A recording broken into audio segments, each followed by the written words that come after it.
may have if you don't want to put those in the live chat for the lecture if they're not related or something of that nature.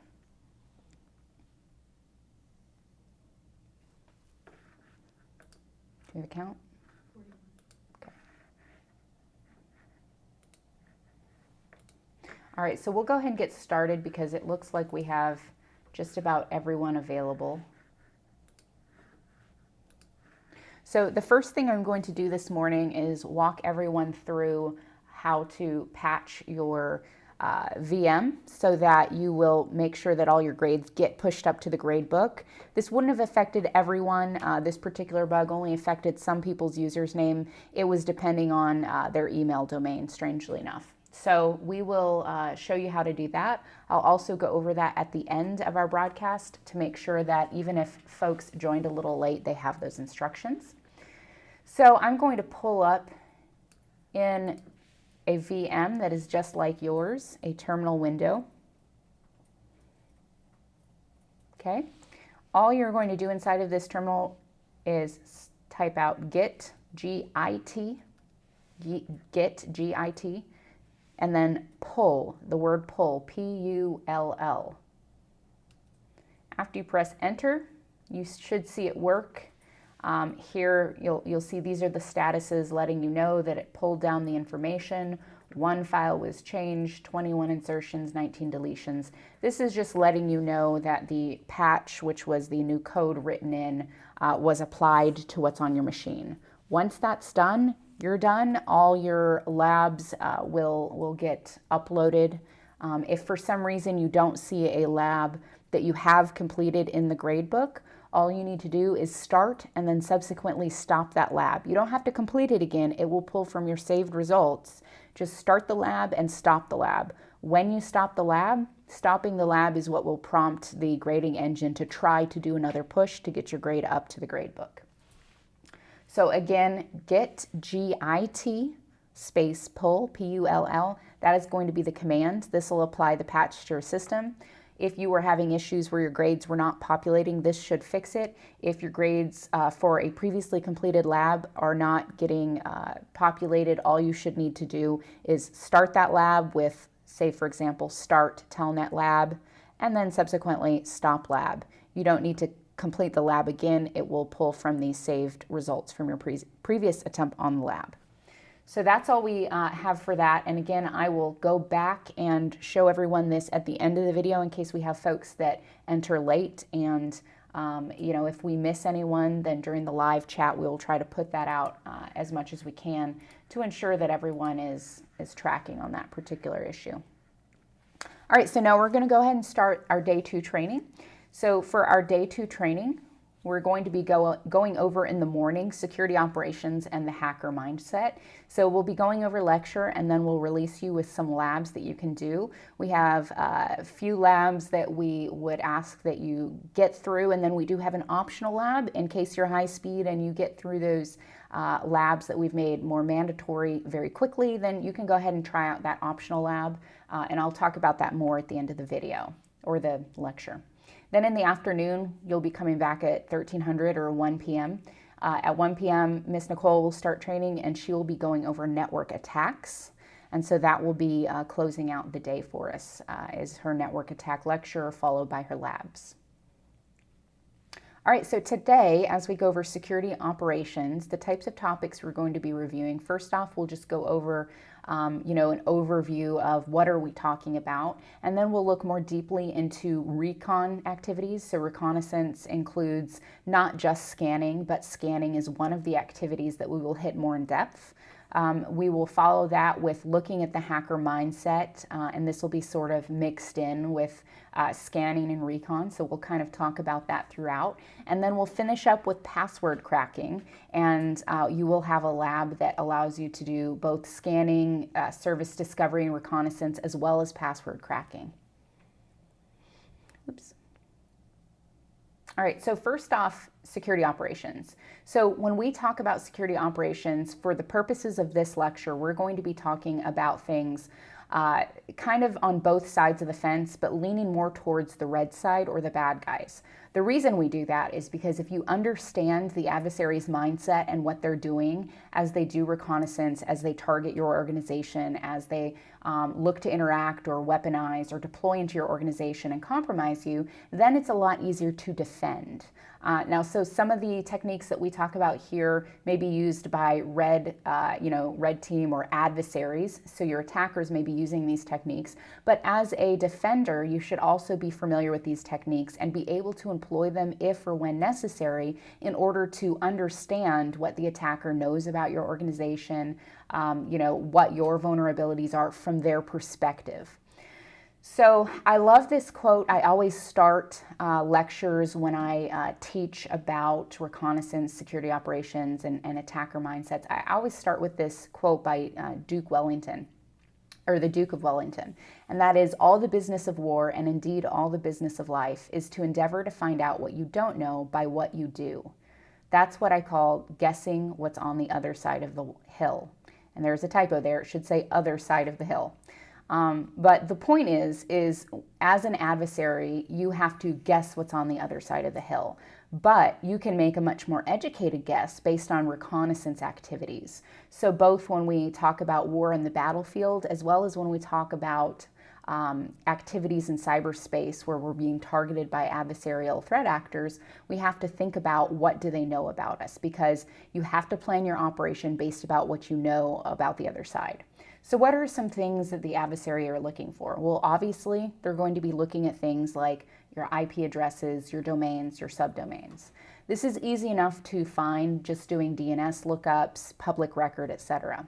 But some things that people don't necessarily tend to think about as much are things like your people in the organization. So what we mean by this, for example, who is in charge of your system administration? Who's in charge of your networks? Do you have a dedicated security staff? Who's in charge of that? Who handles different sensitive pieces of information? Who handles databases? Those types of information, believe it or not, are very helpful for adversaries. And we're not just looking at targeting IT and security folks, but we're actually also looking at other people inside of your organization.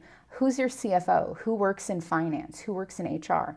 And this is because as adversaries try to breach organizations, as you all probably well know, humans are our weakest link. And so if I'm able to understand that you have a particular type of operation that includes or runs through your finance office, understanding more about that operation and the people in that office allow me to think through how I can target.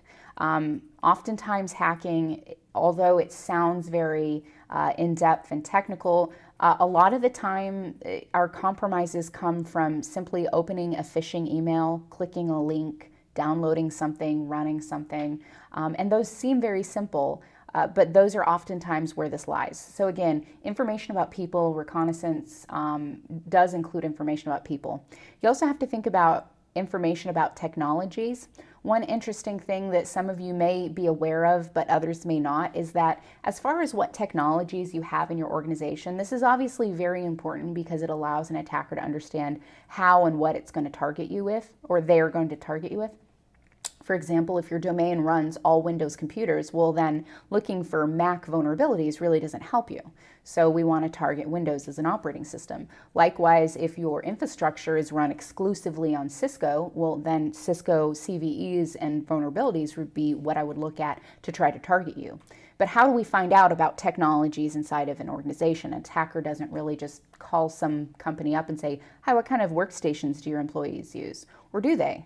It has been done from a social engineering perspective. That is a tactic, not necessarily that straightforward of a question, but just the actual interaction and asking of those questions. However, what's more common is that adversaries and attackers find information about the technologies inside of our organizations based on job postings. So for example, your Acme ABC company has posted a network engineer job, and it specifies must have 5 years or more experience with Cisco ASAs, ICE for identity and access management, iOS XE operating systems for infrastructure. Well, I just told the world all of the pieces of my infrastructure. I at least gave everyone a start. So this is just something to be aware of and to think about so far as how you're approaching job postings and how that can potentially be information that adversaries use against us. It's also important to think about content of interest. Adversaries generally, when they're looking to target organizations, if they don't already have a particular target in mind for a reason, and they're just looking for the lowest hanging fruit, once they find that organization where they have identified a number of vulnerabilities or lanes of access, they're going to be looking for content of interest. Is it worth my time to go after this target? Do they have any content that would interest me? Do they have a payment processing portal? Do they have any type of PII that I could potentially sell? These types of things. So all of this is just important to understand in the context of how our adversaries are targeting us, because it's going to be useful and actually necessary information as we start looking at how we defend ourselves. So again, I talked a little bit about technology already. When we look at technology, many vulnerabilities that are out there that are on our operating systems or our infrastructure require patching. So it's important that we think through how much information is exposed to the world about the technology we use and what mechanisms we have to both patch our operating systems as well as to mitigate any types of areas in our network where we cannot apply patching at the speed required. I would assume that most of you guys have heard about the domain controller / Windows exploit that's out there. That's pretty serious. That's been out there, I don't know, a week or so. I think it's been out there for more than a week. But there's some pretty serious things right now that you'll see again popping up in terms of operating system vulnerabilities, actual things that are inherent in the operating system or the software we're using. So if a patch is not available for those, that's where we're going to rely on those layers of security. So remember back to defense in depth, when we have layers of security, that can help us when we have issues where something isn't patched for a period of time, because quite honestly, as most of you probably know, patching is one of the hardest things to keep ahead of in security. And then finally, being aware that vulnerabilities are going to be actively sold and sought on the dark market, or the dark web, I should say.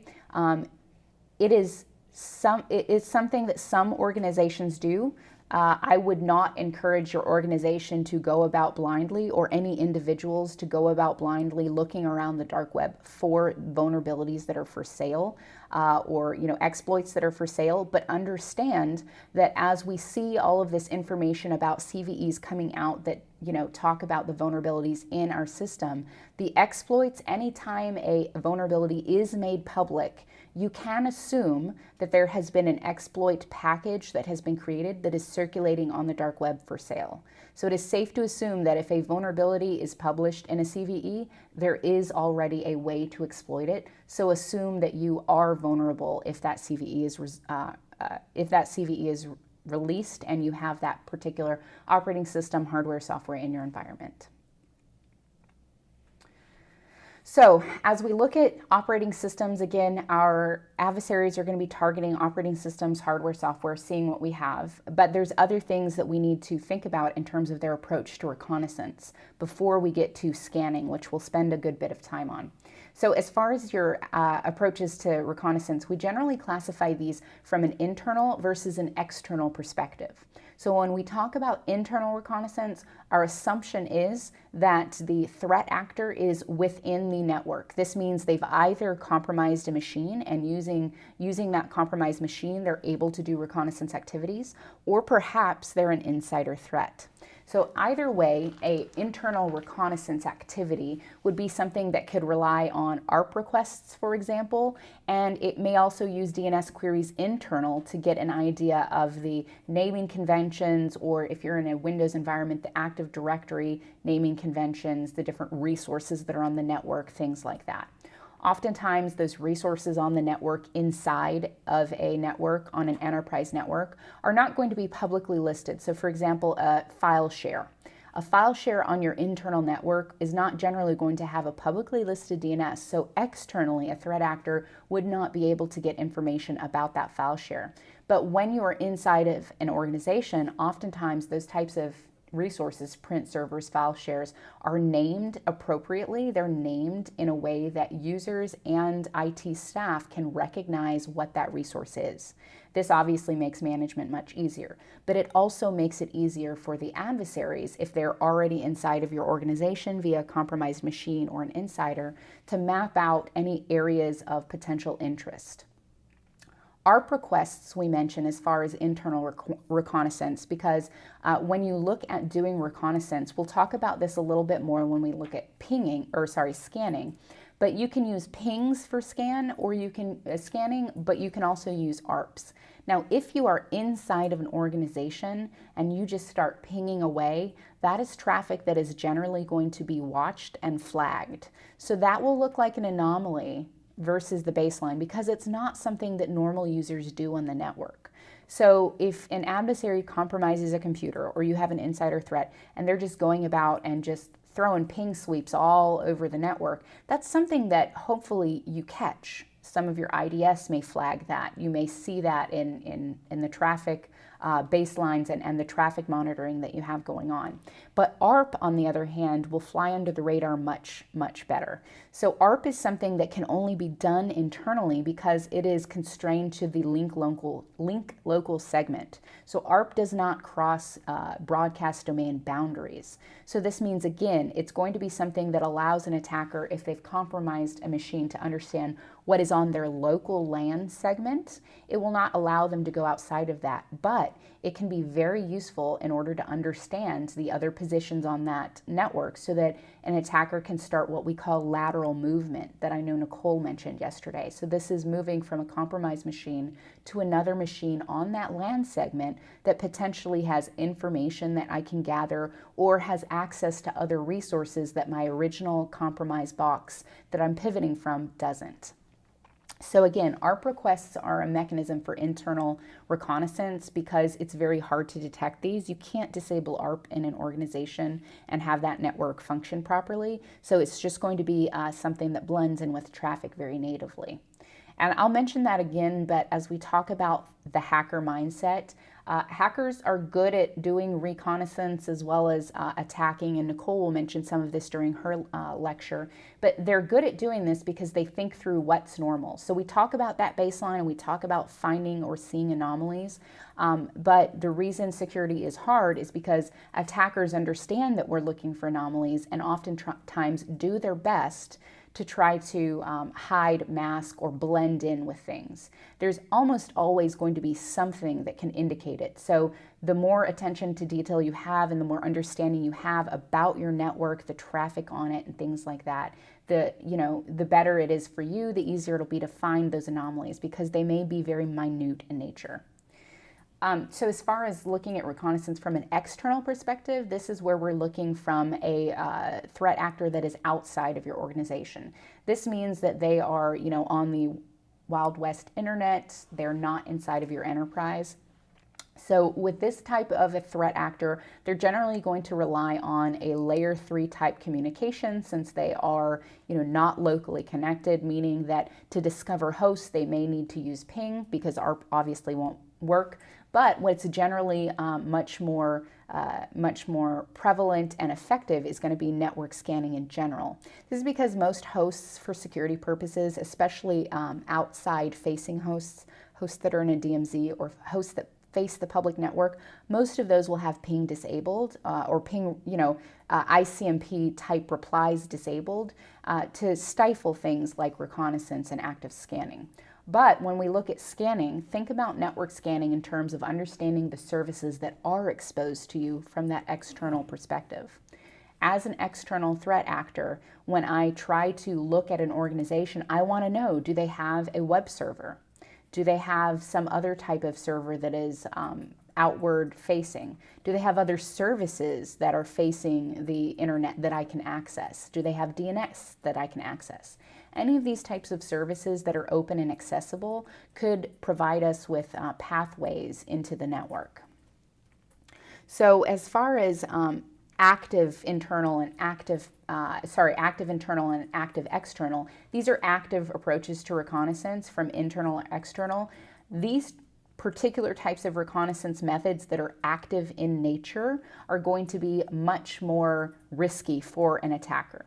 Now, it doesn't mean that it isn't something that's done because it's risky. It's absolutely still done, but usually there are some mitigations. For example, network scanning. A threat actor may pass the network scan through a number of proxies to hide their origin. Okay, things like that.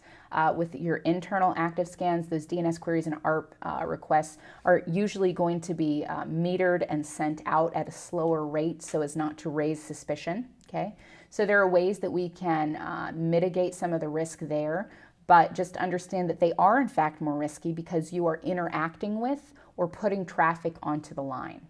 Now, when we talk about internal or external reconnaissance that are passive in nature, we're talking about any type of reconnaissance. This does not require us to actively engage with a client, host, or service or put information on the line. So putting packets on a network. So from an internal perspective, we can rely on packet sniffers. So again, internal assumes that we have someone that has compromised a host or we have an insider threat. So with an internal passive reconnaissance approach, sniffing packets, as you saw where Nicole was showing you yesterday with Wireshark or TCP dump, are ways that we could determine from an adversary's perspective the types of services on the network, different hosts on the network, what they're doing, that type of thing.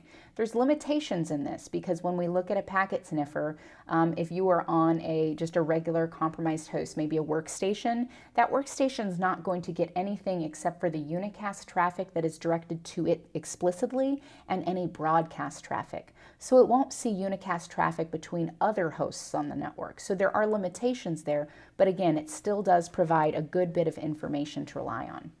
Now, from an external passive perspective, again, this is someone sitting outside of the organization. DNS lookups using DIG or NS lookup, if you're on Windows, for example, can provide good information about IPs and domains. Whois is another one. And then I mentioned earlier job site listings and then Shodan. If you're not familiar with Shodan, after the lecture, I would encourage you to check it out. You can sign up for an account for free. They also have paid accounts. It's used primarily by vulnerability researchers, but obviously also by hackers. Shodan provides a listing and a mechanism. It provides a search engine as well as API and API documentation on how to use that. And it has indexed and is searchable for any public-facing technologies, endpoints, etc. Those are going to be things like anything from your home routers that have a public IP address on it to infrastructure that may be publicly exposed. But basically anything that has a public IP and is exposed is searchable on that. And you will find information about the services that are exposed. Is it web services? Is it something else? You'll find information about the IP address, and I'll give you an example.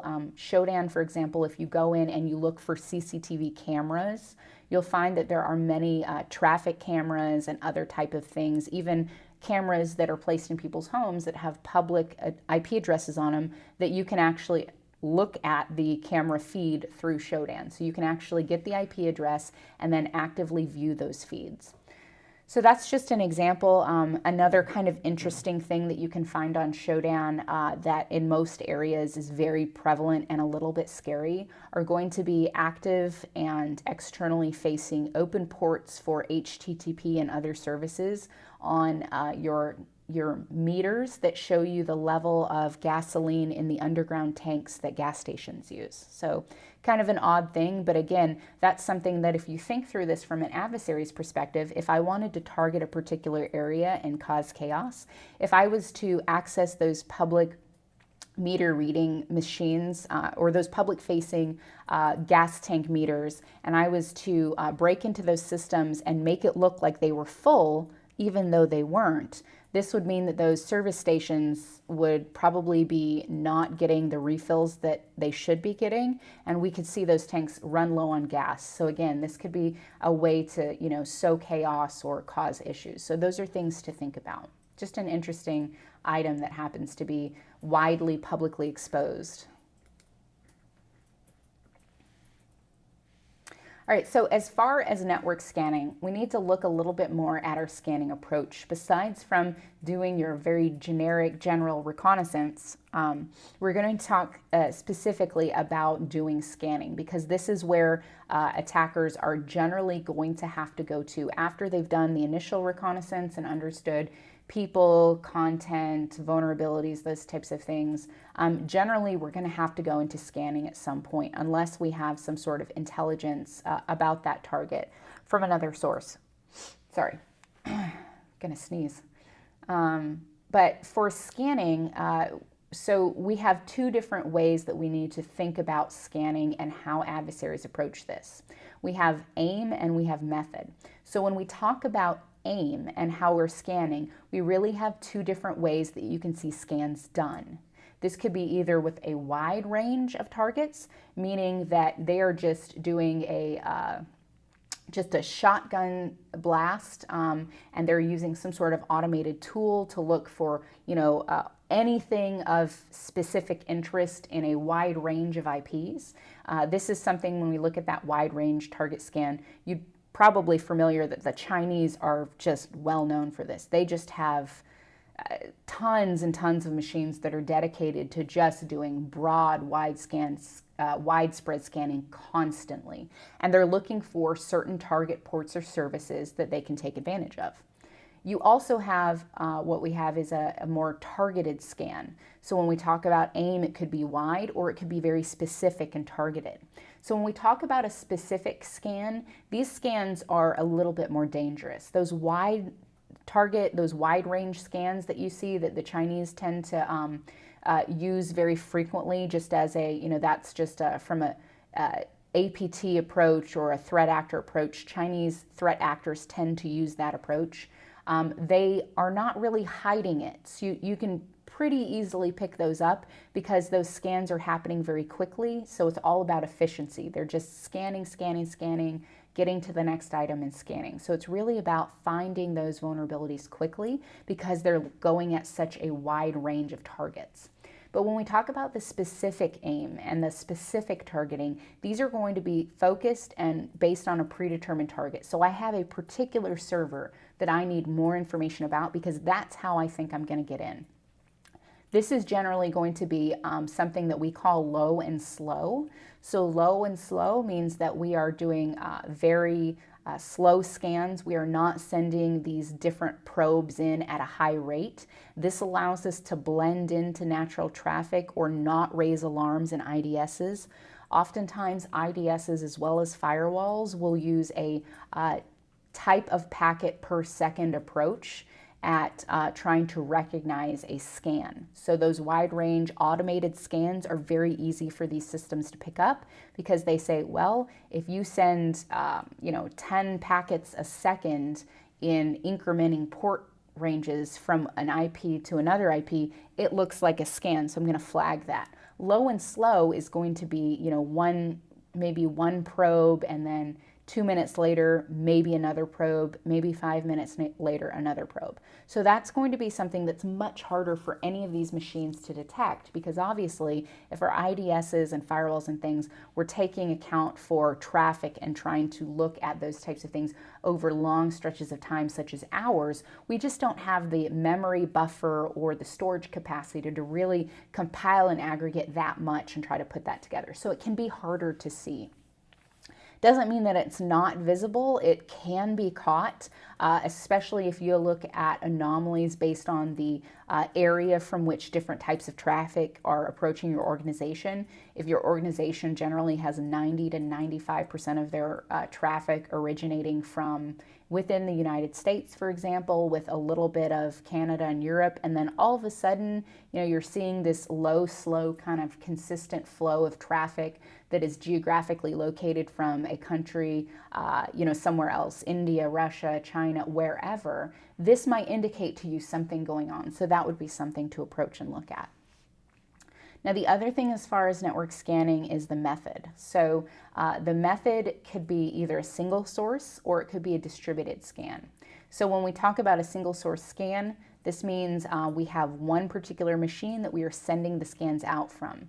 Now this is fine, and this is an approach that someone that only has a single source may use. However, it is something that if, and I'll use some terminology here that's common in cybersecurity, if that single source gets burned, well, then, you know, I can just block that source. From the defense perspective, if I see all of these probes coming from one IP, I just block that IP.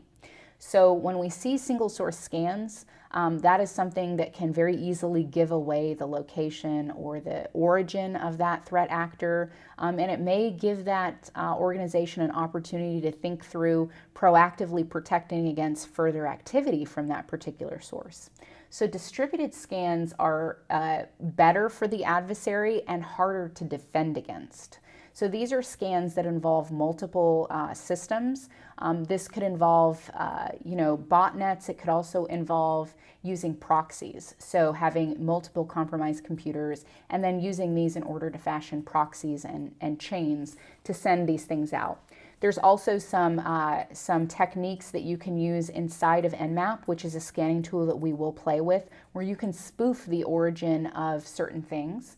And so this allows for some confusion. So basically, you can send out a series of 5 probes, and one of those probes has your information in it, and then the other 4 have, random other IPs. So this can be a way that you can try to disguise what you're doing, for example, from a single source, where it looks a little bit more like a distributed scan, but a distributed scan basically is harder to see, and it's going to be something where you can aggregate all of that response traffic and build a better picture. Again, harder to defend against, and you can build a bigger picture or a better picture as an attacker using that method. All right, so some popular tools when we talk about scanning activities. Nmap, I mentioned before, that is a command line tool, but it has a GUI counterpart called ZenMap. I don't use ZenMap, never have. I don't really find it very useful. I just use Nmap. ZenMap, the only thing that I would encourage you to explore with that as far as use goes is the network mapping functionality, because obviously in command line tools it's a little harder to get a nice graphical map. ZenMap does have a great functionality where it will let you do traceroute and other types of network mapping functions, firewalking against firewalls, things like that, and it'll actually draw out a nice graphic representation of your position in the network and the other nodes and things like that. Netcat is a generic network utility that I will demonstrate here shortly, and Netcat is something that comes as a part of many Linux, Unix types operating systems, so it may already be installed in the operating system. If it is, that's definitely something to take off because of some of the things that it can be used for as far as relays, sending information, scans of that nature. So we'll look at Netcat in a minute in a demonstration. Scapy is an awesome tool, probably one of my favorites. It's written in Python. It is a Python-based packet crafting tool. So anytime we're talking about scanning, the idea is we've crafted a packet and we've sent it somewhere in order to solicit or elicit a type of response. Scapy is very wide open in that Nmap makes particular types of packets based on the scan that you select. Scapy can do those exact same packets if you know the type of packets you want to send, but it can also do just about anything else. And Scapy actually comes bundled with the ability to open sockets and sniff and parse those sockets, so you can actually build into your hooks in your network protocol sockets. You can build into your hooks with Scapy if you have elevated permissions, the ability to actually take traffic before it leaves, make a change, and then send it out, or change traffic that's coming in on the fly. So very powerful tool there. And then HPing 3 is just another tool that allows you to create spoofed packets very easily, specifically ping packets. That's a capability that it began with, but it can also send a variety of other types of packets and information in the packet. So basically, it creates the data structures and it fills those data structures with the information that's appropriate for what you want to send out. Now, these are all scanning tools, meaning that you would have to have them already installed on a system or you would have to install them. So from an external perspective, yes, if you're external to an organization as a threat actor and you're trying to attack it, you can install whatever you want on your position. But if we're talking about internal activities, we're saying, well, something has been compromised, right? There's a host that's been compromised on the network. While many different types of Trojans and malwares act as loaders, meaning that they allow for backdoor access and loading of more malware after the initial infection, it may be something where your network tools and things like that would pick up Nmap, or maybe they don't have elevated privileges on that particular compromised machine. So in this case, access to that machine and adversary doing internal reconnaissance activities would have to rely on native tools. So scanning without tools is possible if you use native utilities that are built into default on your operating system. So Python is that's a language, and so you may have the language package applied to that computer, maybe installed. We mentioned Python because it's extremely powerful and has default libraries for just default network socket interaction, so you can basically do just about anything with it. But it's also cross-platform, meaning that Python could be installed in a Mac, on a Windows, or a Linux machine. And oftentimes when we're thinking about things inside of data centers or anything running any type of custom software, it may be possible that you see Python already installed there. You also have operating system-based native utilities, things like traceroute, ping, ARP. These are things that are based on protocols. ARP is a protocol, ping is based on the ICMP protocol, traceroute is based on ICMP protocol with the addition of basically utilizing the TTL from your IP header. But basically the utilities that allow these to work are generally going to be implemented on operating systems, albeit differently. Basically they are going to be on most of your operating systems. So for example, you can deinstall or disable utilities that allow the use of traceroute on an operating system. Generally, that is not done because it makes troubleshooting or any type of activities for the IT administration internal on a network nearly impossible. So it's very unlikely that those things are uninstalled in normal environments. That would only be a precaution taken in an extremely high security environment. And then lastly, I'll mention dev TCP. So we talked about Linux and how yesterday and how everything is represented as a file. Creation of network sockets is going to be something that is accessible as a file entry in your Linux operating system. And the /dev/TCP location, dev being your directory, TCP being that file, if you will, that will allow you to actually, so by accessing that directory location, you can actually specify an endpoint and cause the operating system for you to open a socket and communicate with that endpoint.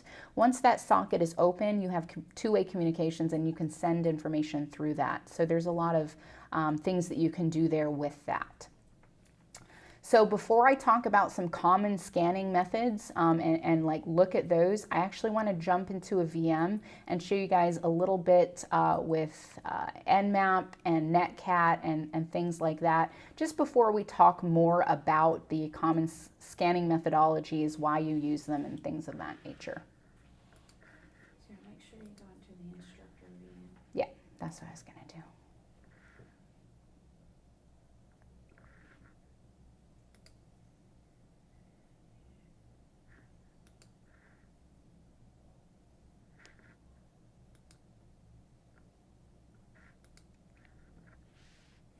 All right, so here you'll see we are in a VM. Let me see, I believe Netcat is installed. Let's go ahead and test that theory.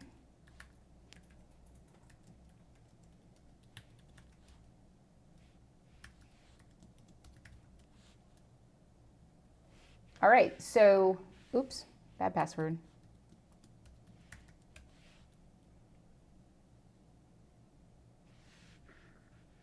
All right, so you can see the command I did there, sudo, so that I can use elevated privileges anytime you're opening a raw socket.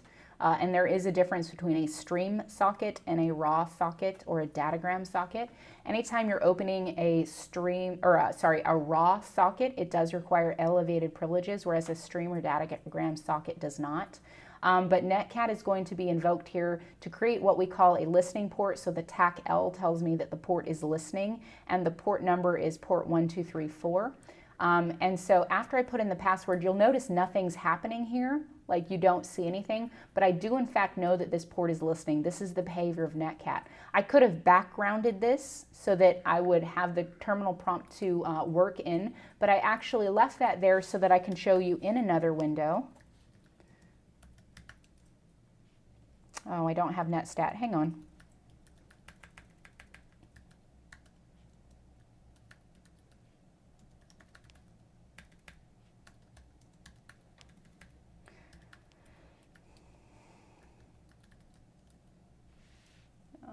Net tools. Oops.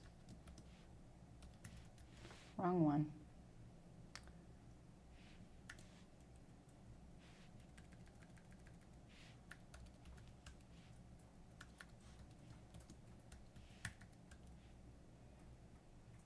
All right, so I'm just installing netstat. This is a net utility.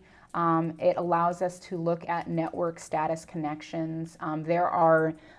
It's actually deprecated, but I like to use it because most people are very familiar with it, myself included. So if I do netstat TAC ANT, you're going to see with no name resolution all of my TCP sockets.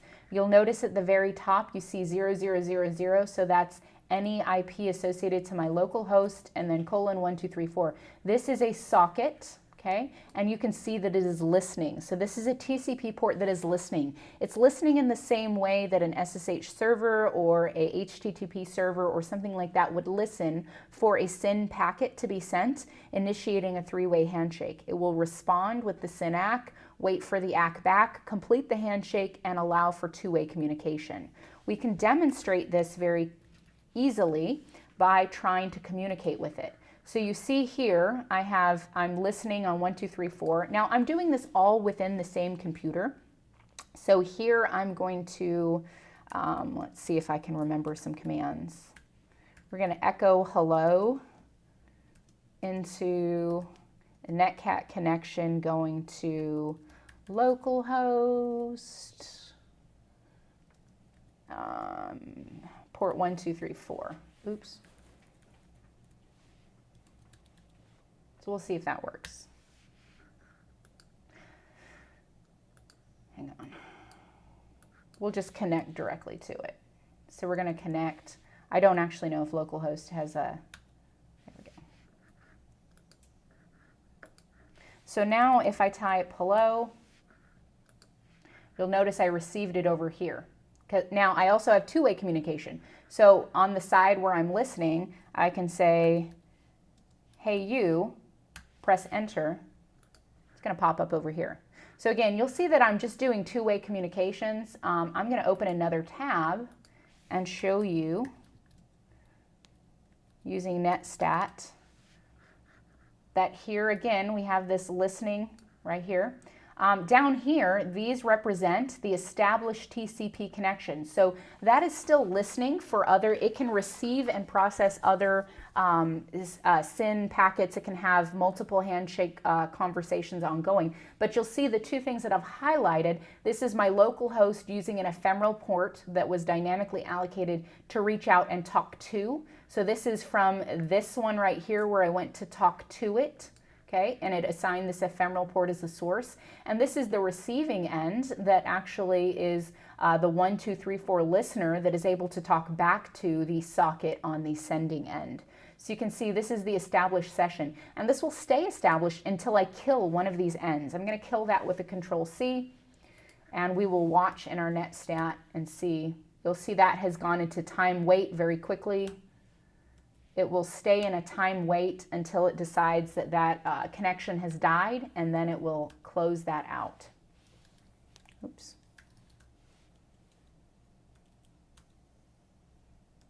So it'll be in time wait for a little bit. So that's an example of using netcat and setting up those communication sockets.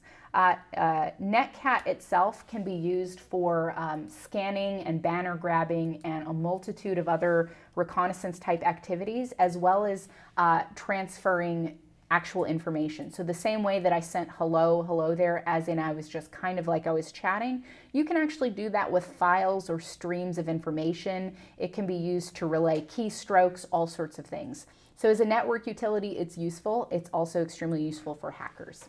I'm going to switch back here to our scanning activities real quick, and then we'll go back into our terminal to look at some scans. So I want to talk about some scanning methodologies in Nmap, some scans that are specific to Nmap. Now in Nmap, you have different types of scans that you can conduct. We're not going to be looking at host discovery as much here. We're really going to be focusing on network services. So doing host discovery means finding out what's out there and active and alive. We're going to, for the purpose of the lecture, just focus on I've already determined what's out there. Now I'm going to focus on what is on that host. So I have different ways that I can do scans. One of those scans is called a SYN scan or a half-open scan. The reason it's called this is because if you remember that three-way handshake, a SYN scan from the scanner's perspective is going to send a SYN, and it's going to wait for a SYNAC back if that port is open, or a reset if that port is closed. Or maybe it hears nothing because that port is filtered. So a half-open scan, when that SYNAC or reset is received, well, specifically if the SYNAC is received, it does not send an ACK back to complete the three-way handshake. So it leaves that connection half open, and the other end will be in a time wait status until it dies because it thinks that the person that sent the SYN is no longer available. Now this is something that may take a little bit longer, and it is something that can be somewhat noticeable if you have a high amount in a system of these half-open connections being created. But the thing about a SYN scan is it's fairly quiet and it's less likely to get picked up or filtered. A TCP connect scan, now let me back up. The disadvantage to a SYN scan is that in order to create a circumstance where a tool on an operating system forces the operating system to work outside of its natural parameters, you have to have elevated privileges. So to send a SYN scan, you have to have elevated privileges. That's because a SYN is going to create that SYN as a spoof, like it's going to write the packet, and it's not going to actually ask the TCP/IP network stack on the operating system to open a socket and conduct those activities in a normal sense. It's going to be saying open a raw socket and send the SYN out. So if you remember, I mentioned that raw sockets require privileged access. A TCP connect scan is different. This is not going to require privileged access. This means that if you don't have privileged access, for an example, you can use a TCP connect scan. Now, the disadvantage to a TCP connect scan is TCP connect will first off utilize the TCP/IP stack in an operating system and ask that operating system to open a stream socket, which does not require privileged access. Will open a stream socket and send out that TCP SYN, wait for the SYN ACK, and then send back the ACK, and then it'll tear down the connection. This full connect that you made with that host is something that the responding host, the scanned host, many times hosts will log activity of full connects. So this means you may be leaving evidence as an adversary, you may be leaving evidence on the machine that you're targeting. It's also something that you just want to be wary of from an adversarial perspective as far as giving away your position.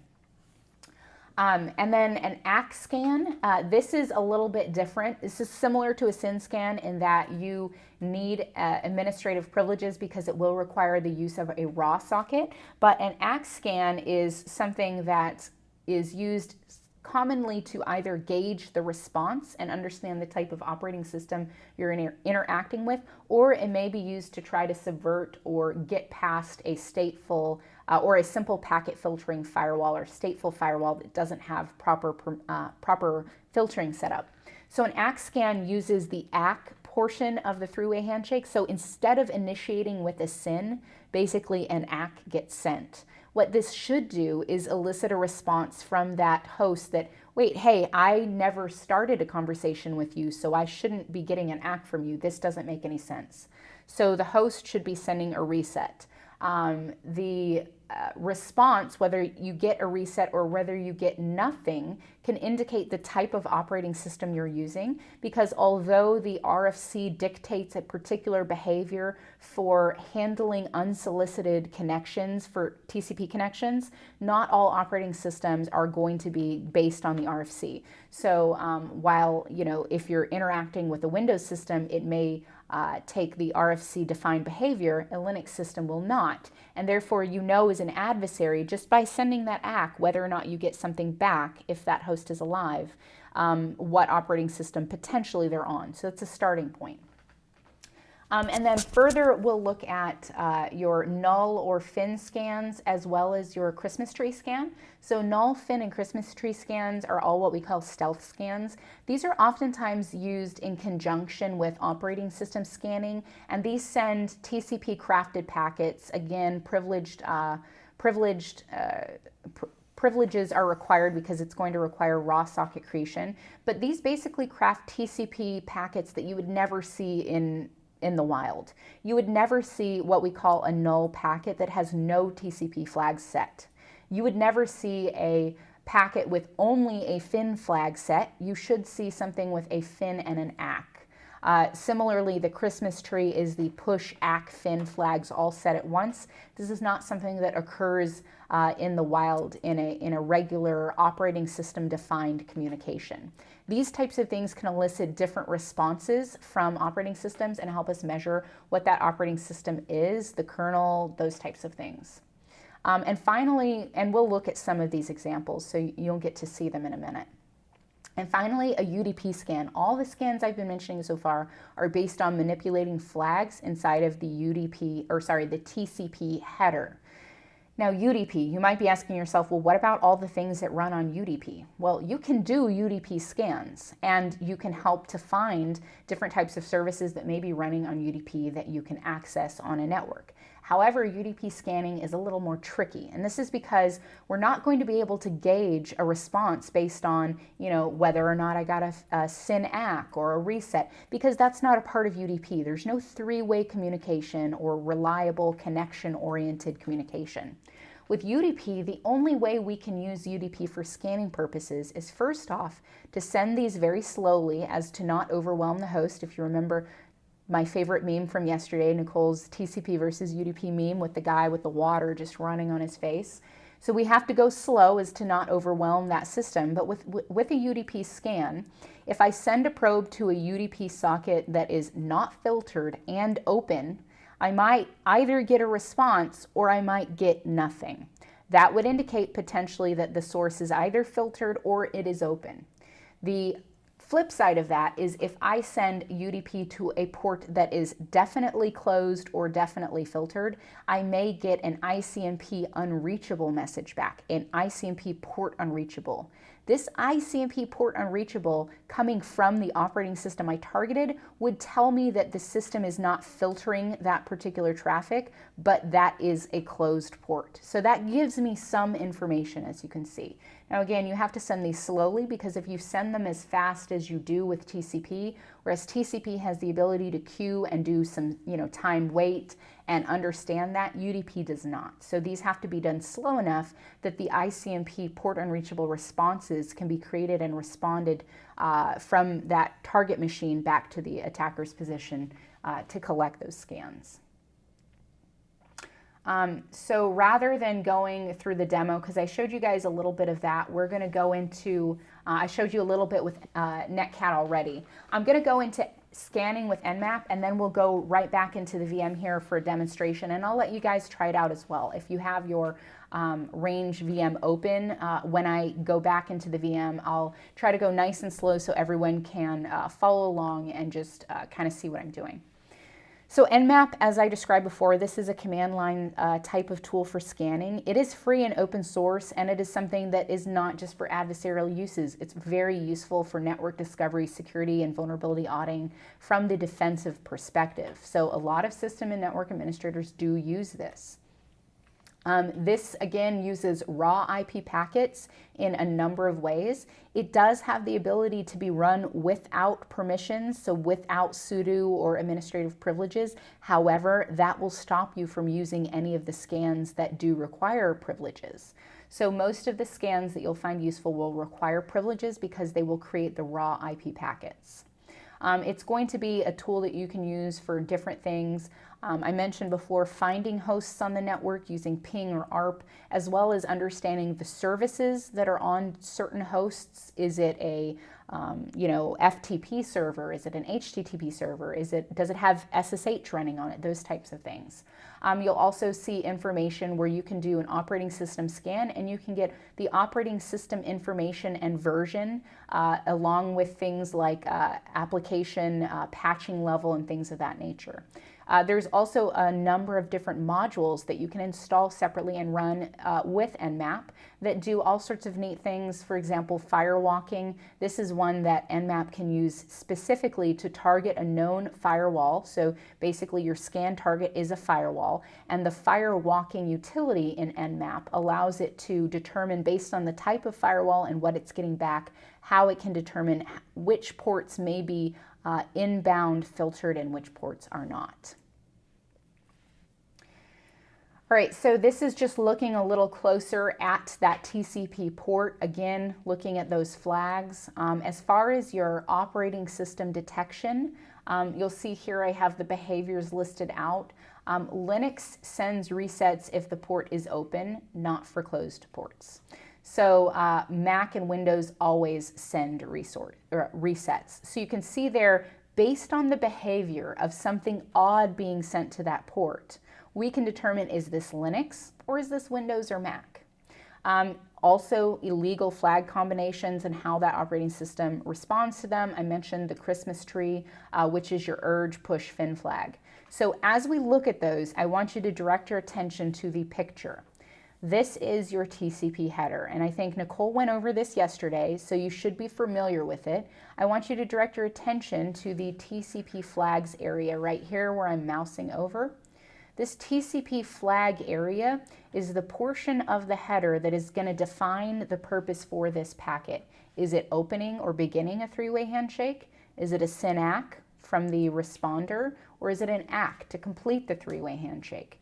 Once that handshake is completed, your TCP packets may have other flags in them, such as push, or urge, but you will almost always have the ACK packet, because this will give an information acknowledging the data that was sent and received. So data will be sent and ACK will be sent back. Data will be sent and ACK will be sent back. So again, those are the flags that you will see set. Now, in each of these areas, you can sort of see behind this, you have each of these little areas. Each of these represents a 0 or a 1. Again, we're thinking about this in terms of binary. This entire portion of the header is 1 byte long. And so the 1s and 0s that you see in this portion, a 1 would let you know that that flag is turned on, and a 0 would let you know that it's turned off. So basically, a SYN flag would have all 0s except for the second position here where you have the S. Okay, so that is the flag portion. Again, these are going to be commonly used. I would also note the urge. So if you see here U, which is the third position, urge, ACK, push, reset, SYN, fin. These are commonly used. These are the 6 commonly used TCP flags. To the far left of this byte, you have C and E. Okay, these are the CWR, congestion window reduce flag, as well as the ECN flag. So the ECN echo flag gives you an explicit congestion notice. It's an echo for that. So these were implemented originally as part of the TCP protocol to help with alleviating congestion and working to provide better quality of service. They are not generally used by most operating systems. So unless your operating system is one that was specifically built to utilize, or it's a specific piece of proprietary software or application that fills these in, seeing things in those is somewhat unusual. This is just a note. All right, so now we are going to jump into our our client, our range client. So if you want to open that up, this is going to be your ride along. You're welcome to just watch me and try this later, but if you'd like to open up your VM and do this with me, I'd be happy to let you do that. So basically what you're going to be doing is the first item will be discovering hosts. So we're going to open up our labtainer for nmap-ssh. So that's labtainer nmap-ssh. And then we're going to go into the container VM, and we are going to, from that container, do a discovery scan. So that'll be attack SN to scanme.org. Scanme.org or scanme.nmap.org, they'll resolve to each other. Belongs to Nmap. That is a domain that belongs to Nmap, the tool, the utility. They actually own that domain, and they've provided a particular operating system there at that domain that you can scan in order to test the tool and get familiar with it. So we're going to go ahead and do that. All right, so again, we're inside of our VM. We're going to open up labtainer SSH-nmap, and I promise this will not mess up your lab after you are done with this. If you stop the lab and then you resume the lab later to go ahead and do the lab activities, this will not cause any problems for you.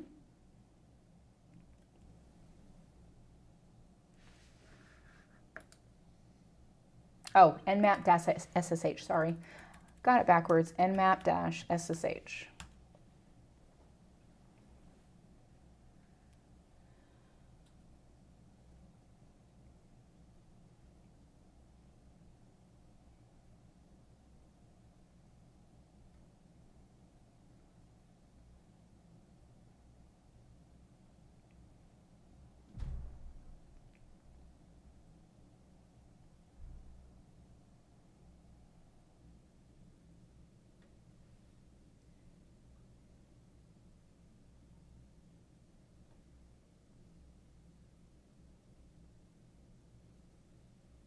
This is a very fun lab, by the way, that you guys are going to be doing this afternoon after lecture. The SSH-nmap lab, I think, will be fun. You can see that it has quite a few containers that it pulls, but it's a very fun lab.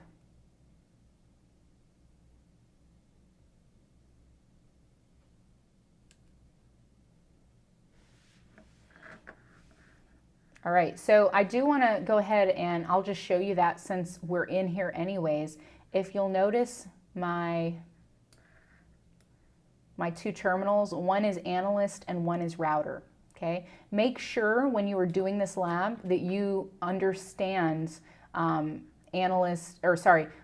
computer versus router. So your analyst on your computer or your analyst on a router. So the my computer, this is the actual client, and router is the router in your system. So you will see some information in the lab, but just make sure that you're looking at which terminal you're in. So we're going to be sending our Nmap scan from the my computer terminal, so analyst at my computer.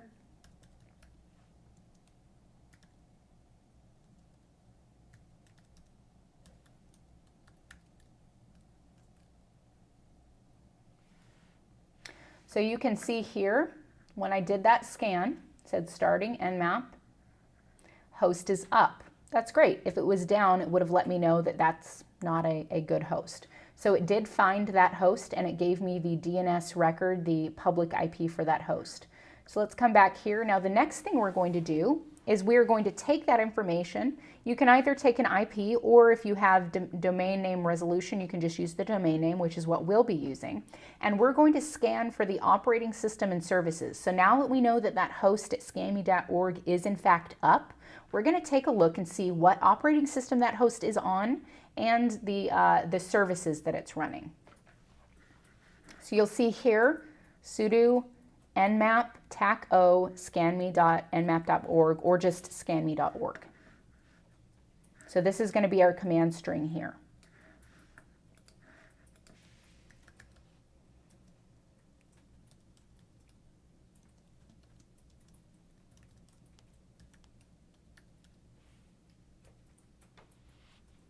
Now this is going to take a little bit longer because it's doing much more than our previous scan.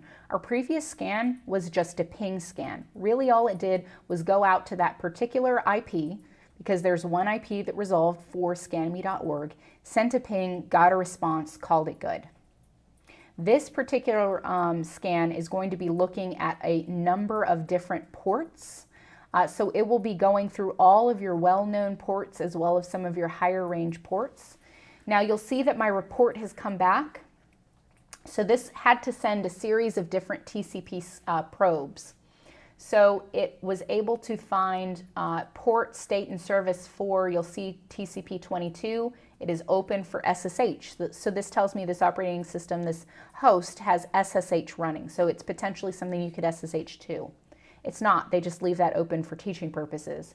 But you know, that's the point, is if you saw that on a real operating system, that's what it would indicate. Port 80 here, HTTP, that lets me know it's also running a web service, 9929, nping echo. So again, there's just some things here that they've added to give you an idea of what the results look like. I'm going to open this up a little so we can see. All right, so you'll see here they have some guesses. Now they generally give you a percentage of assurity for these guesses. Obviously this is a Linux host. It is almost impossible to say for sure what an operating system is. But you can guess with a fairly high degree of confidence based on Nmap or a number of other different tools. And so here you'll see the guess is that it is Linux, and it is a 94% chance that this is the kernel version that it is on. It could also potentially be kernel version, 310 through 319. So again, you see there the potential for what we believe this Linux machine and the kernel version that it's on is at.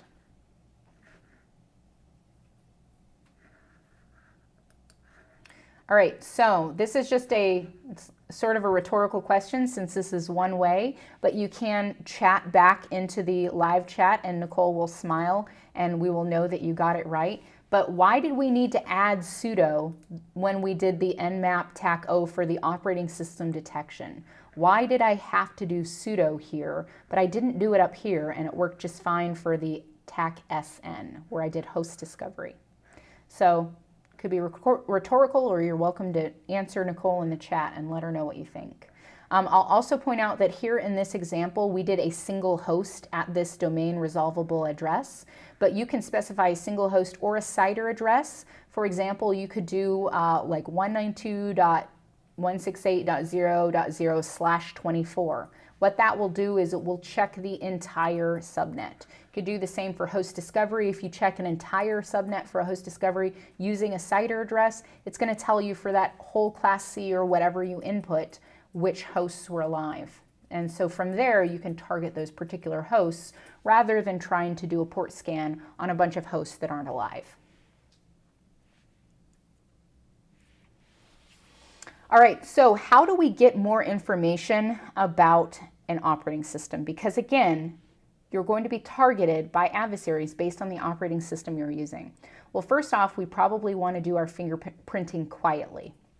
Fingerprinting is basically looking for specific attributes about your operating system that make it unique to that operating system. So a really easy one that we can point out is TTL. So based on the operating system, there's different TTLs that are default in operating systems. Now this is something, interestingly enough, that you can adjust on your operating system. But for example, Linux commonly comes at 64. Cisco devices, Cisco network devices, their TTL is commonly 255. So this means if I ping something and I get a response and the time to live in that response is very high, like in the 250s, I probably pinged a Cisco device. Versus if I send something and I get a TTL in the 50s or 60s, this could be either Linux or maybe Windows 10. Some hosts are 64, some are 128. Cisco and some network devices are going to be more, those are going to be more commonly 255. Usually hosts don't start at 255. TCP options are another way that we can gauge what type of operating system. And so this is information about the window size, MSS, things like that. So as TCP conversations come up, we are going to have an initial window size, and then we are also going to scale out that window. The initial size is going to be something that is generally going to be you have different start sizes for different operating systems, and you have different incrementing scale sizes. So for example, if you start at a particular value and this is your start for the window, and then as data is sent back and forth and the window scales out for more efficiency, the increment at which you scale is going to be different in different operating systems. These types of measurements that you can collect just from passively sniffing traffic or from sending information back and forth, engaging responses, can be useful in really getting some granularity as far as the type of operating system. The type of service bit is also something, whether that is set or whether it has a value indicated in it. And then the IP identification numbers. Again, these are things that are going to be specific per operating systems and software. IP identification numbers are sometimes randomized, so some items randomize it. But Cisco, for example, starts at 0. So for something that maybe you have a device that replies with a TTL of, in the 50s, so you think maybe this is Linux, but then you notice IP identification number starting at 0. You may want to look a little closer and see, is this Linux, or is this perhaps a Cisco device that has had a TTL altered or something of that nature. So again, these are just ways that you can start to refine and understand what that particular operating system is.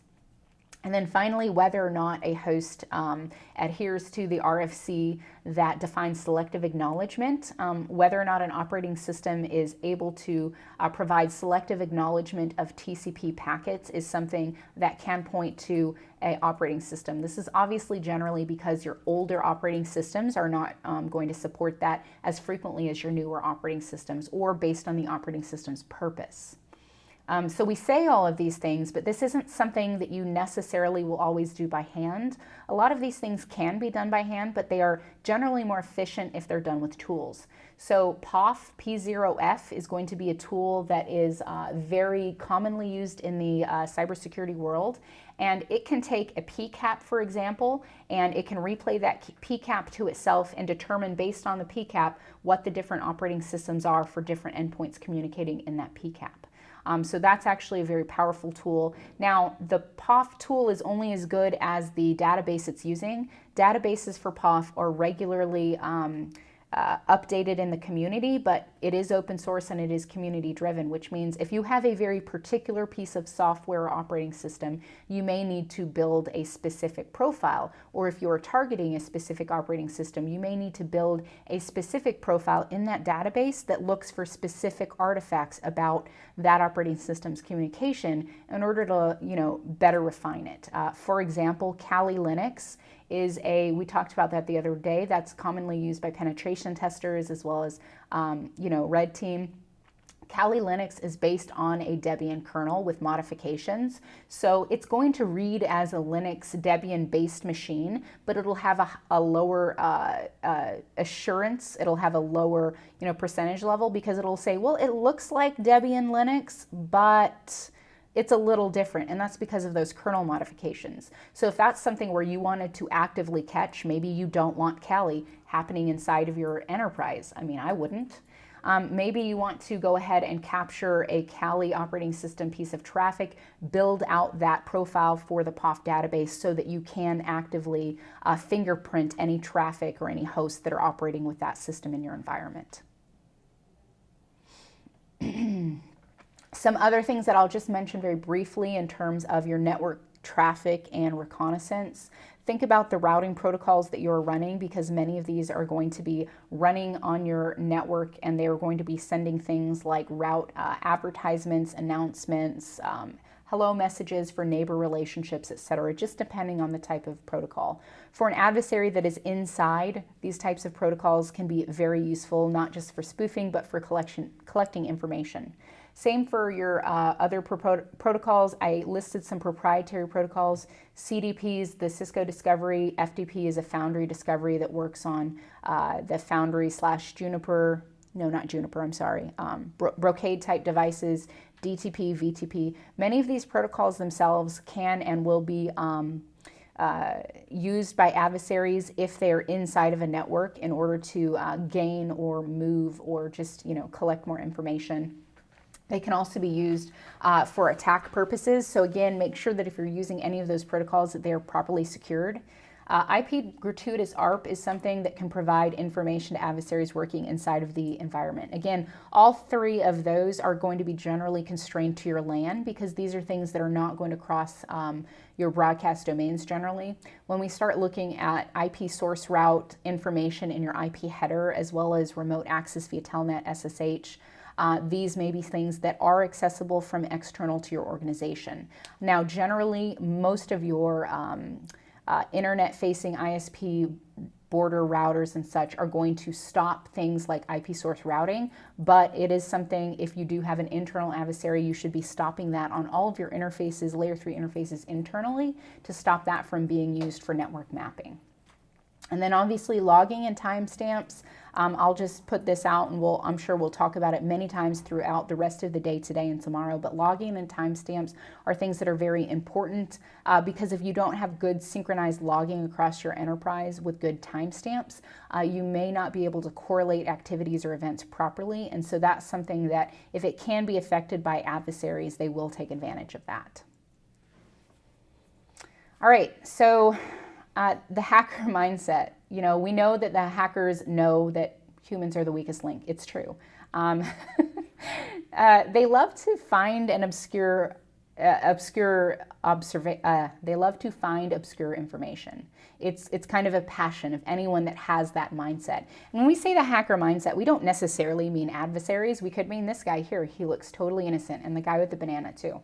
But hackers like to, find things that are unique. They're curious. But when we talk about them from an adversarial perspective, they like to find and exploit backdoors, ways in, vulnerabilities. Third-party apathy is another big one. And I'm sure everyone remembers the Target breach. This is probably the go-to example for third-party, vectors. When Target was breached, Target got hit pretty hard, but they didn't come in through Target originally. They came in through the HVAC system and that area. So what are hackers doing? They're doing things like forging for credentials, looking for those credentials. They can be valuable to sell in the black market. They can also be used internally to gain access and privileges and more information from that target domain. They're often looking for low-hanging fruit. Sometimes, hopefully, hackers look, if they don't see any low-hanging fruit, they move on. But what you don't want to be is the low-hanging fruit. So understand that if you have that in your organization, it's going to be, it's going to be targeted. It is going to be something that will attract the hacker's attention. And then, path of least resistance and time tested. Usually the hackers are looking for something that is quick with a high payoff. That's human nature. And they're looking for the path of least resistance, hence low hanging fruit. So keep these in mind. Now, this does not mean that your sophisticated hackers don't go outside of these, but even your sophisticated hackers will have campaigns that are following these same ideas as far as, I'm foraging for credentials. Time tested. Think about phishing, guys and gals. It is time tested. It works. It's just about figuring out the right message in that email to get the user to click. No kidding, for everyone in the room and out there, I got a phishing message yesterday. And I noticed it and what it was, and I'll actually describe it to you because I sent it to our security here, reported it, and I was like, I didn't click that. And they were like, good, don't click it. It is phishing. I was like, I know, I didn't click it. But I reported it. What I got was something that said, so basically if you call my desk phone and I'm not there, I get a voicemail. The voicemail is also then sent to my email, so I can listen to it, online if I'm in my email. Well, I got an email, but it didn't come from the normal, hey, you have a voicemail system. Like I didn't recognize it as that. It came from another system and it said it was from the front desk. And it also said it was from augusta.edu, but the domain wasn't augusta.edu. There was all kinds of red flags there. But I will say that as I looked at it and was like, I'm not clicking that link, I also saw very clearly how probably a large majority of people that I see day to day or that work in the organization would not have as much hesitation and would go ahead and click it. It was convincing. I knew that it was phishing because that type of a system, and this is just how my mind works, that type of a system, if there was, so my first thought was, do we have a new messaging system? And then I thought, no, because IT would have said something if we had a new messaging system. So IT didn't say something. I don't, it's an unsolicited message. So I knew better. I didn't click it. So just moving through that hacker mindset, we want to focus on credentials just very quickly. So as far as credentials go, password cracking and harvesting credentials, this is really just one of the biggest parts of hack. Whenever you hear something was hacked, a very large majority of the time, either it was an easy password, no password, it was a compromised password. It's very common that passwords are our undoing. Luckily, many systems and many organizations are moving towards multi-factor authentication, which can help with this, but we will forever and always probably have to worry about credentials and passwords, as multi-factor authentication is difficult in many scenarios based on usage, especially when we look at public access systems. So why should you care as a security professional? You shouldn't need to crack passwords, right? Because all of your users have very good secure passwords, because you have great stipulations about length and about special characters in upper and lowercase. How many of you guys and girls out there have or know someone with a password that is shift 1QAZ, unshift 1QAZ, shift 2WSX, just up and down or across? I know there's someone out there going, yep. And the thing is, we think that that's clever because it does meet all the requirements. But if we all understand that one of us or someone we know has a password like that, guess what? The hackers know that too. They're just like us. They know these things too. So that means it is actually a weak password because it is a known methodology for creating a password. So it's important that your IT staff have the ability to use password cracking programs if that's going to be something that your security department is okay with. Again, you want to have permission before this happens. It is something that you're going to have to make sure that there is some sort of a notification to users for that type of activity. And if you do crack a password, that user needs to be immediately contacted to change their password, obviously. But thinking about how you can test the strength of your passwords, well, you can't test the strength of your passwords based on compliance to a policy, because people will always find a way around a policy to make things easier. So you have to use things like password cracking tools. They can also be used to look for default passwords, which is very useful and a very common vector of compromise. Now, password hashing is something that we do need to mention, because aside from just figuring out a password, it is very common that passwords are going to be stored as hashes, and that password hashes can be reused in some cases in some systems. The hash of a password is not the password itself. It is actually the digest or the mathematical computation that was defined based on the specific input. So you have an algorithm, you give it an input of an arbitrary size. It could be 3 characters, it could be 5, and it gives you a fixed sized digest or output. So that is the idea. And the idea is every unique input will always result in a unique output. That is a strong hash. A weak hash would be a hash where we have what are called collisions, where I have 2 different passwords that are different lengths, different things, but they result through that hash algorithm as the same digest value, as the same output. This collision means that if I have a particular output that maps to 2 passwords, I could use it even if I don't know the actual password. If I have a hash that could masquerade as, or that is a collision, right, derived from not the actual password but something else, that allows me to actually spoof the system. So password hashing is something that we use in order to secure passwords as we store them, as well as secure them in transit. But it doesn't mean that they are overall going to be, a hashed password doesn't mean that you're safe. So we need to talk about some considerations with password hashing. We also need to think about hashing as a utility in terms of, how we can use that as a security professional. You may recall from yesterday, if you got through the Packet Introspection Lab, you had to take a hash using the MD5 sum utility that's built into Linux.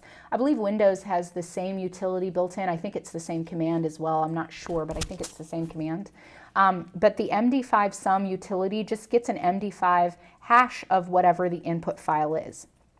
This doesn't change with the metadata, so metadata are things like the last time the file was accessed, things like that, because then that means every time you open that file, the hash would change. The hash only changes if the actual data contents of the file change. This helps us to understand file integrity. It is also something that can be used to make sure that things like our installation wizards or installation packages, so if you had like a Windows MSI installation package that you wanted to install, well, you downloaded that from maybe a less than credible source. Well, a hash based on the actual hash of an authentic version can let you compare that file to see if that particular installer has been infected, has been pulled apart and infected with anything. So again, I mentioned MD5 and you used that yesterday. Now MD5 is a deprecated hash. It is susceptible to hash collisions, which means it is not something that we should consider for use for securing things, because it can be, susceptible for collisions. But what it can do is help us to understand if something, it can be done very quickly because it's a simple hash, and it's a low computational hash, so it can be done very simply. But what it can do is it can give us those integrity checks, make sure that our installer or our file is actually the same. I've actually used the MD5 sum or the SHA-1 sum for hashing files, specifically when I had an issue where a file wasn't working properly. It was a file that was written in code. Now with code, white space is invisible. When I say white space, I mean spaces, tabs, backspaces, deletes, carriage returns, those types of things. You can't see those. Well, there were extra spaces at the end of a line of code that I couldn't see with my naked eye, but it stopped that program from running. So by taking the original program that was running and pulling a hash, and then taking the edited program and pulling a hash, I found that those were not the same, and that let me know that there were erroneously some spaces that got added in there that were causing it to break. So again, MD5 and SHA-1 are usable for those types of purposes. They are both deprecated for security though, but SHA can be used with a higher key space, so more bits, and this will give you a reliable type of hash for use with storing passwords, for example. So SHA-256 would be the recommendation. That is, SHA-256 is the recommendation and the standard for things like your digital, your certificates when you're doing certificate exchange for HTTPS communications. So PKI and public key cryptography certificates would use SHA-256 or a similar secure type of hash algorithm. So I won't go in yet. We can demo this file change where we're going to take the MD5 sum, we'll change the file, and then we'll take it in. We'll demo that in a minute. I want to go ahead and get through some of the rest of this. So as far as password hashing, this is something, and note that it has uppercase GTA, uppercase user. For you, it's all underscore. So this is something that I did yesterday when I was showing you Linux, but you can go ahead and do it on your own. You can cat the Etsy shadow file. This is where the actual encrypted password will lie. So you can do this and grep your user, which again for you is underscore GTA, lowercase GTA underscore lowercase user. So you can grep that and see that hashed password. And then this right here gives you an idea of all of the information in that. So if it is a blank password, you'll see the exclamation point or the asterisk. So in this example, this is for the example of a blank password. You should see something different. And in fact, everyone should see the same thing because you all have the same password for GTA user. So it also gives you information about the password, like when it expires, last time it was changed, things of that nature. So this is just kind of a way that you can take a look at how hashing or how passwords are secured and stored with hashes in a Linux system. Now, cracking tools. I did mention we will be doing some cracking. So you will be doing some cracking with a custom built Python module. And that'll be, all those instructions will be in your lab, but there are some great tools that are open source and out there. They're listed here, and the tool that you use is going to be based on your operating system. Cain and Abel is not just a password cracking tool. It actually has a lot of different utilities that are specific to Windows, but it is a cracking tool of choice for the Windows operating system. Personally, I enjoy THC Hydra because it has a great GUI interface that makes it really easy to learn before you understand the command line. But as we look at all of these, it is important to know that if passwords are being stored with hashes, then what, how are we ever going to break into something if we don't understand what these hashes are? Well, there are methods to use actual what we call rainbow tables to crack passwords.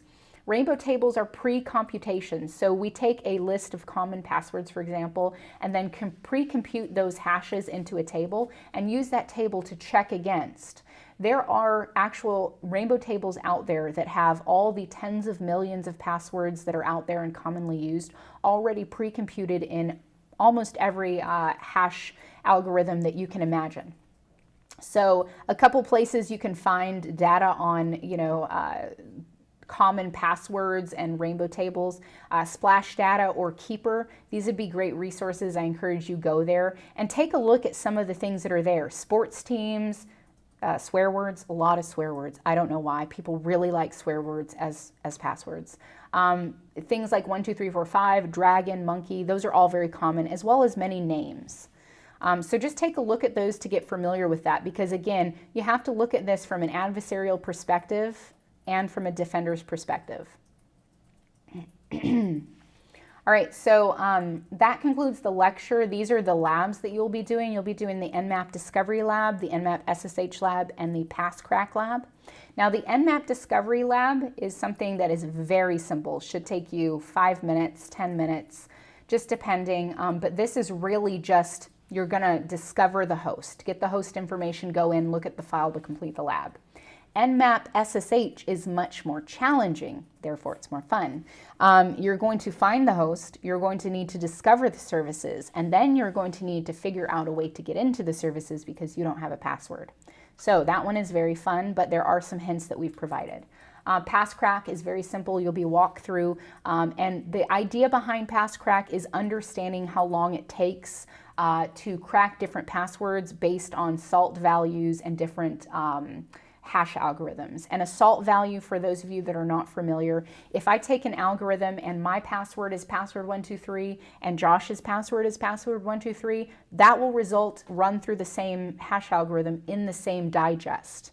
Well, that means that the user or the attacker can tell we have the same password. Now, what you do to stop that, when these are stored, to stop that from being seen, is you salt them with a distinct, generally you want to do a unique value. If you do the same value across them, it doesn't really do you much good. So we add maybe a number. So instead of password123, the digest will be of password123 and then my salt value, which is 5. Well, Josh's salt value is 3, so password123 and a salt value of 3 will result in a different digest. So that you'll see that, and you'll also see how quickly password cracking can be done against different passwords. And you'll have the opportunity to create your own password and see if that can be cracked easily with rainbow tables and methods of that nature. So hopping back over here into this computer, I'll just show you the MD5 sum real quick. Oops. I'm going to create a mock file.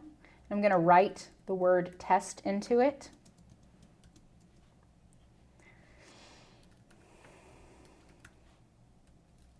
So now you can see I have test.file. If I cat test.file, you can see it says test inside of it.